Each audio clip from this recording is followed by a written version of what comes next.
في مسجد الحارة جنوب المواعد، مشيت أصلي الفجر وأطلقت الأقدام، مسرع وخبر الناس بالفجر واجد، وأخاف ما أبقى مع الناس قدام. صدمة كبيرة ما تجيب المعاهد، لكن عهدنا فعلها بين الأنام.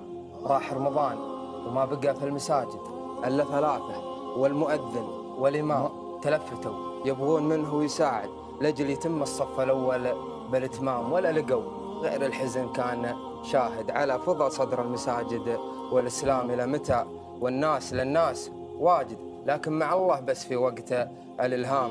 قل القلوب اللي غلاها شواهد، الدين رغبة قبل تنفيذ الأحكام. الدين ما هو برمضان يتواجد، الدين متواجد على طول الأعوام. والرب ما يعبد لجل شهر واحد، الرب واحد يعبد بكل الأيام. سحقا لحال المجتمع ليش قاعد على أمل توفيق ربه ليقام. يبغي أجر يبغي وصل لكن يعيش بتباعد، ويبغي أجر لكن ما صلى ولا صام. شخص يقضي أكثر العمر ساجد بين الصفوف وبين محراب الإمام، وشخص ما عمره اعتكف بالمساجد إلا إذا قالوا ترى باكر الصيام. على العموم الله على الناس شاهد، باكر اللي ثقلت من الموقف أقدام. ولا أنا ضايق من الناس واجد، والياس فيني ما تكفيه الأحلام. من كثر حزني الفراغ المساجد، ودي لو نعيش العمر كله صيام. صح الله.